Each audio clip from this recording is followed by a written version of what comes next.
Good morning students. आज हम लोग हिंदी लैंग्वेज में शब्द विचार पढ़ेंगे।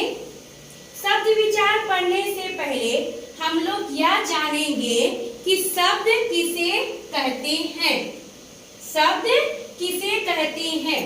तो वर्णों का ऐसा समूह जिसका कोई अर्थ हो शब्द कहलाता है। फिर किसी भी भाषा का आधार क्या होता है? वाक्य ही होता है। किसी भी प्रकार के भाषा का आधार क्या होता है? वाक्य होता है, सेंटेंस होता है। और वाक्य का निर्माण कैसे होता है? वाक्य का निर्माण शब्दों से होता है। और शब्द का निर्माण कैसे होता है? वर्णों के मेल से शब्दों का निर्माण होता है। अतः हम कह सकते हैं कि भाषा की मूल इकाई क्या है? भाषा की मूल इकाई शब्द है। क्या कहेंगे? किसी भी भाषा का आधार वाक्य ही होता है। वाक्य का निर्माण शब्दों से होता है तथा शब्द किससे बनते हैं? शब्द वर्णों के मेल से बनते हैं। अतः हम कह सकते हैं कि किसी भी भाषा की मूल इकाई क्या है? शब्द है। लेकिन वर्णों के सभी मेल शब्द नहीं होते हैं। इसका मतलब यह है, हम लोग पढ़े हैं कि वर्णों के मेल को शब्द कहते हैं, लेकिन सभी वर्ण एक साथ मिल जाएंगे तो कोई शब्द का निर्माण नहीं होगा। अगर कोई शब्द बनता है तो वो कैसा शब्द होगा? निरर्थक शब्द होगा। उस शब्द का कोई भी अर्थ नहीं होगा। तो वर्णों के निरर्थक मेल को शब्द नहीं कहते हैं। इस प्रकार तब क्या होगा? शब्द की क्या परिभाषा होगा?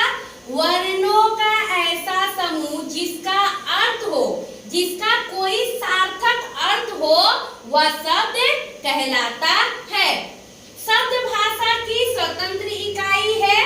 शब्दों का प्रयोग भाषा में स्वतंत्र रूप से होता है।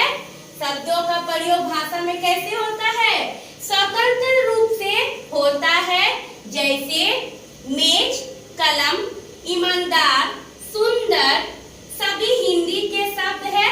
स्वतंत्र होने के कारण ही इनको कोश में स्थान दिया गया है। भाषा में प्रयुक्त होने वाले इन विभिन्न प्रकार के शब्दों के समुदाय को क्या कहते हैं? शब्द भंडार कहते हैं। और हिंदी भाषा का जो शब्द भंडार है वो क्या है? वो बहुत अधिक बड़ा है, बहुत ही विशाल है। हिंदी के शब्द भंडार में अधिकतर शब्द किससे आए हुए हैं? अधिकतर शब्द संस्कृत से आए हैं। उनमें से कुछ शब्द अपने मूल रूप में प्रयोग होते हैं, मतलब जो संस्कृत से आया हूबहू उसी तरह इस्तेमाल होते हैं। और कुछ क्या होता है, उसमें थोड़ा परिवर्तन होकर इस्तेमाल किए जाते हैं। और कुछ शब्द जो है वो कहाँ से आए हैं? कुछ शब्द विदेशों से आए हैं और कुछ शब्दों का विकास यहाँ हमारे ही देश में हुआ है। अब हम लोग आगे पढ़ेंगे शब्द और पद। शब्द और पद में बड़ा अंतर है।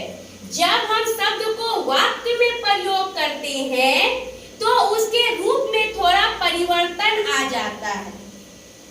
जब एक ही शब्द को हम लोग किसी वाक्य में परिवर्तन करते हैं, वाक्य में उसका उपयोग करते हैं, तो वो क्या होता है? थोड़ा बहुत उसमें परिवर्तन आता है। जैसे लड़का शब्द को वाक्यों में प्रयोग करते हैं तो क्या क्या होगा? लड़का खेल रहा है, लड़के खेल रहे हैं, लड़कों ने खाना खाया। क्या है? लड़का एक पद है। ये जो लड़का हम लोग इस्तेमाल किए हैं, ये लड़का क्या है? एक पद है। और ये पद जो है लड़का, वो वाक्य में विभिन्न रूपों में प्रयुक्त हुआ है। इन वाक्यों में लड़का, लड़के, लड़कों पद है। इस प्रकार वाक्य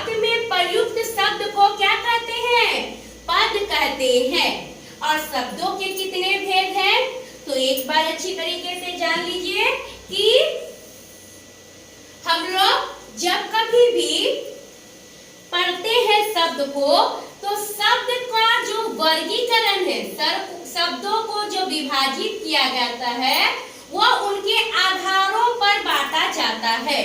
तो शब्दों का वर्गीकरण निम्नलिखित 4 आधारों पर बांटा गया है। पहला है उत्पत्ति के आधार पर, दूसरा है रचना के आधार पर, तीसरा है अर्थ के आधार पर और चौथा है प्रयोग के आधार पर। हम लोग सबसे पहले उत्पत्ति के आधार पर को लेंगे और उसके बारे में चर्चा करेंगे। उत्पत्ति के आधार पर भी शब्दों को 4 भागों में बांटा गया है। उत्पत्ति के आधार पर शब्दों को कितने भागों में बांटा गया है, 4 भागों में। पहला है तत्सम शब्द, दूसरा है तद्भव शब्द, तीसरा है देशज शब्द और चौथा है विदेशी शब्द या फिर उसे विदेशज शब्द भी कहते हैं। पहला हम लोग पढ़ेंगे तत्सम शब्द। संस्कृत भाषा के जो शब्द, संस्कृत भाषा के जो शब्द बिना किसी परिवर्तन के हिंदी में ज्यों के त्यों प्रयुक्त होते हैं।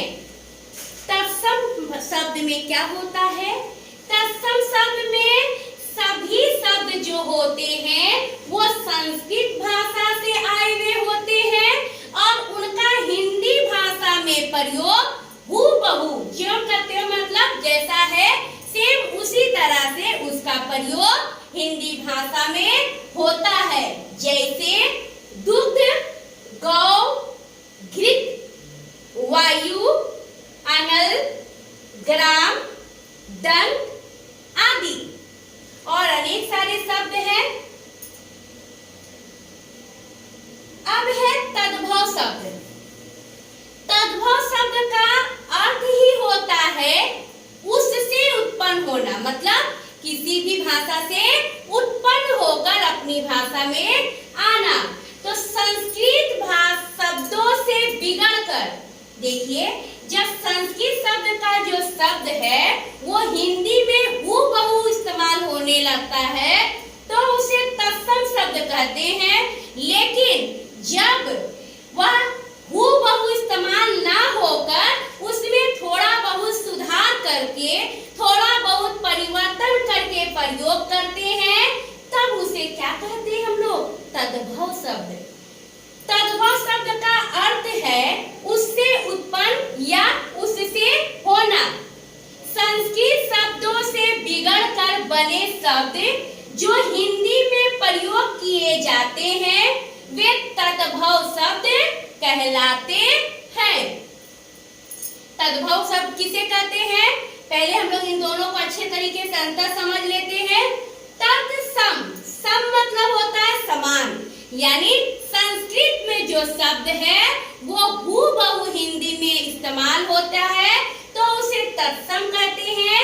लेकिन तद्भव में क्या है, संस्कृत के शब्द जो है हिंदी में हूबहू इस्तेमाल ना होकर उसमें थोड़ा बहुत परिवर्तन करके इस्तेमाल किया जाता है तो उसे तद्भव शब्द कहते हैं।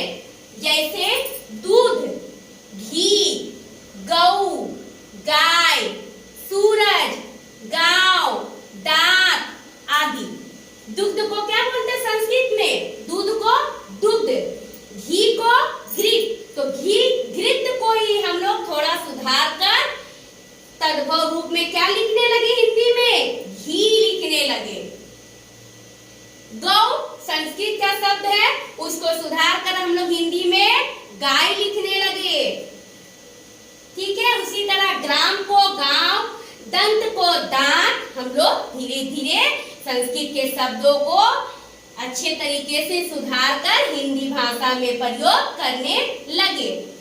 अब हम लोग कुछ तत्सम शब्दों के तद्भव रूप को देखेंगे कि तत्सम शब्द का तद्भव रूप क्या क्या है देखेंगे।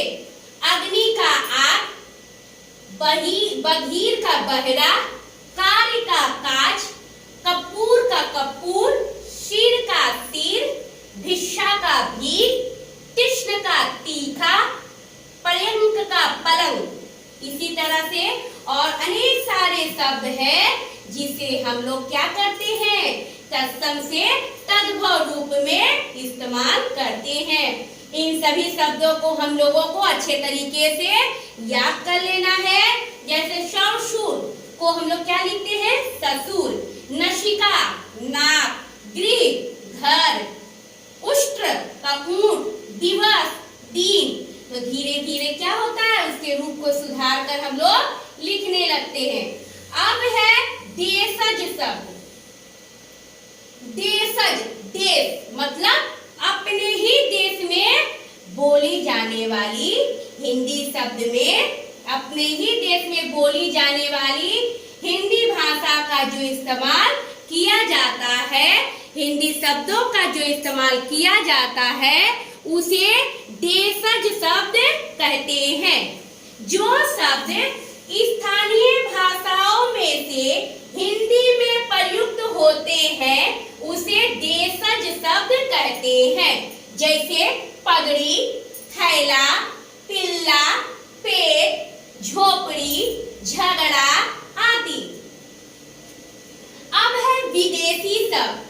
इसे हम लोग आगत शब्द भी कहते हैं, विदेशज शब्द भी कहते हैं। विदेशी शब्द का दूसरा नाम क्या है, आगत। और आगत शब्द का अर्थ होता है आया हुआ, मतलब ऐसे शब्द जो कहां से आए हैं, जो अन्य राज्यों से, अन्य जगहों से, क्या है, विदेशों से हमारे यहाँ आए हैं।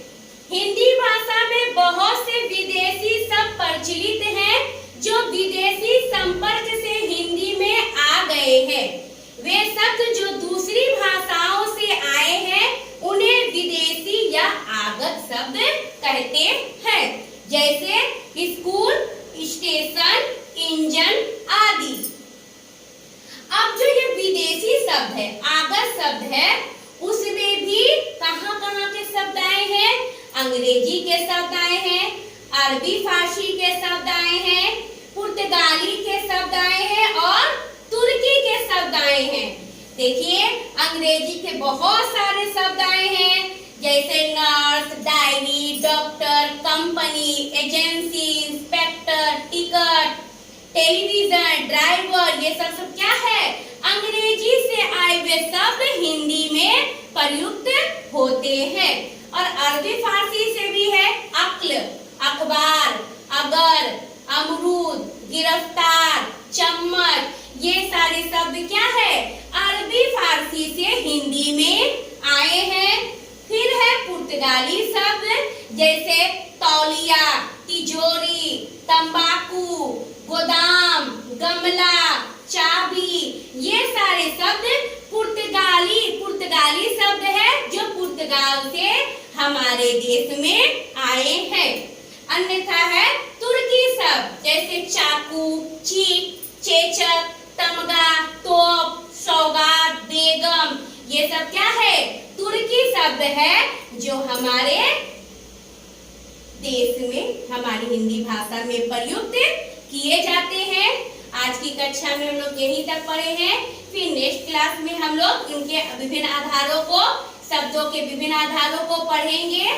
थैंक यू बच्चों।